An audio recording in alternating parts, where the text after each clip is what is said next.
madek teradu tambora ke do pekat pada waktu rajana sangat di tambora de ngarana Abdul Ghafur dan sangat di pekat de ngarana Muhammad.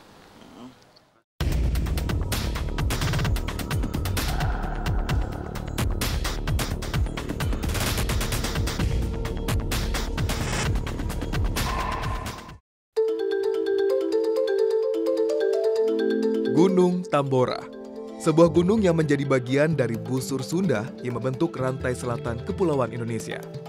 Sejak letusan terakhirnya pada tahun 1815, tercatat sangat sedikit gejala keaktifan yang diperlihatkan oleh gunung yang terletak di Nusa Tenggara Barat ini.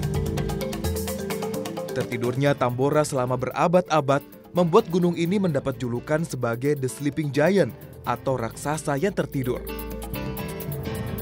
Waktu yang lama untuk beristirahat membuat perut Tambora terisi penuh cairan magma. Letusan hebat Tambora di tahun 1815 diperkirakan lebih dahsyat dari ledakan Gunung Krakatau yang terjadi pada tahun 1883. Kala itu semburan materi perut Gunung Tambora menyebabkan penyimpangan iklim global di muka bumi akibat luasnya sebaran sulfur. Dahsyatnya letusan Tambora membuat temperatur normal di dunia pun berkurang drastis 0,4 hingga 0,7 derajat Celcius, menjadikan bumi tanpa musim panas selama bertahun-tahun. Pada masa itu banyak korban jiwa berjatuhan. Kegagalan panen karena tertutupnya matahari oleh sebaran abu menyebabkan bencana kelaparan di mana-mana. Tak terhitung berapa banyaknya korban akibat tersapu awan panas letusan Tambora. Ledakan maha dahsyat Gunung Tambora turut menghilangkan sebuah kebudayaan yang lahir di sisi gunung tersebut sejak dahulu. Sepenggal pertanyaan kemudian menyeruak. Yang kita ingin ketahui adalah sebenarnya peradaban seperti apa yang terkubur oleh letusan seperti itu ya. Jadi kebetulan tahun 80 sekian itu ada satu pekerjaan membuat jalan-jalan untuk penebangan kayu. Nah, di sanalah pada saat itu ditemukan pertama kali benda-benda seperti keramik dan sebagainya. Pada tahun 2004, Direktorat Vulkanologi Indonesia bekerja sama dengan tim dari Universitas Rhode Island dan Universitas North Carolina dari Amerika Serikat berhasil menemukan sebuah kebudayaan yang hilang dan musnah akibat letusan Gunung Tambora di tahun 1815. Lokasinya berada 25 km sebelah barat kaldera Tambora saat ini. Dengan menggunakan teknologi canggih yang sanggup menembus tebalnya lapisan abu vulkanik Tambora, tim peneliti menemukan hal yang mengejutkan. Tulang belulang manusia dan pemukiman yang hangus akibat letusan Gunung Tambora. Artefak yang ditemukan oleh tim peneliti sebagian merupakan benda dari perunggu, seakan memberi sebuah kesimpulan bahwa pemukiman tersebut bukanlah pemukiman rakyat biasa, melainkan sebuah kerajaan. Sebuah bukti yang menunjukkan kerajaan Dompu di Pulau Sumbawa adalah satu dari 6 kesultanan yang memiliki peranan penting dalam sejarah kerajaan Nusantara. Sumpah Palapa yang diucapkan Mahapati Gajah Mada pun seakan menegaskan hasrat Majapahit untuk menginginkan wilayah Dompu berada di bawah kekuasaannya. Dari ke-6 kerajaan tersebut, ada 3 kerajaan yang terletak persis di sisi Gunung Tambora. Kerajaan Tambora, Kerajaan Pekat, dan Kerajaan Sanggar. Dan ketiga kerajaan inilah yang diperkirakan musnah akibat letusan Tambora. Musnahnya 3 kerajaan di sisi Tambora ini pun mengingatkan kita akan cerita kota Romawi kuno, Pompei, yang juga musnah akibat letusan dahsyat gunung berapi. Nah, di sini tempat ditemukannya peralatan kehidupan sehari-hari masyarakat Tambora. Jadi, ditemukannya itu di bawah kedalaman kurang lebih 3 meter tertutup abu vulkanik letusan Gunung Tambora.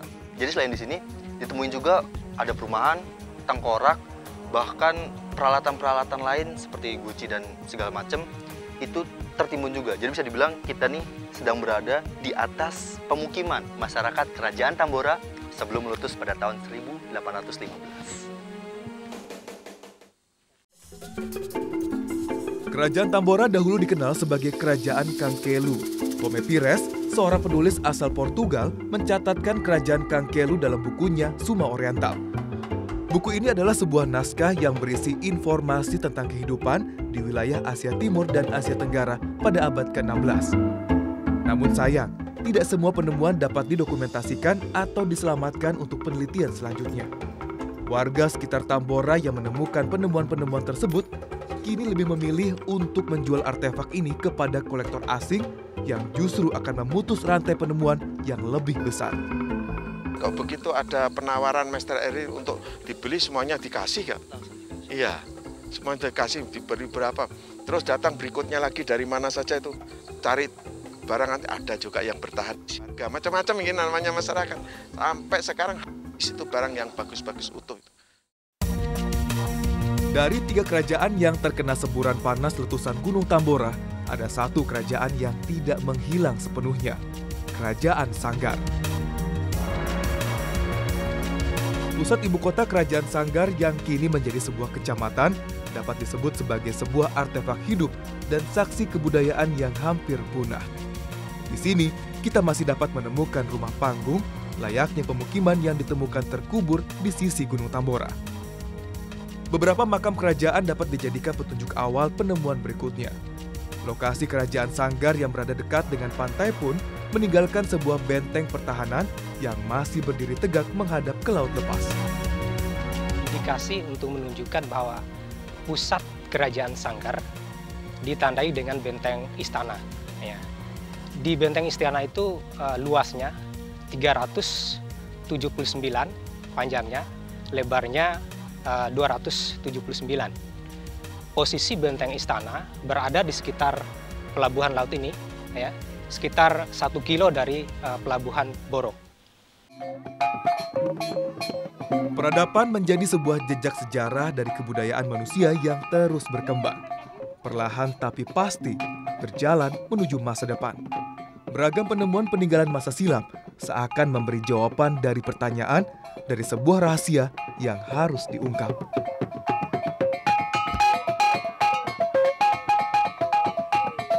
Menghilangnya peradaban dari beberapa kerajaan yang ada di sisi Gunung Tambora memberikan sebuah gambaran kepada kita betapa dekatnya kehidupan kita dengan kekuatan alam yang kapan saja dapat menyapa. Namun dengan kejadian tersebut, dapatkah kita mengambil sebuah pelajaran untuk kehidupan kita saat ini serta anak cucu kita nanti?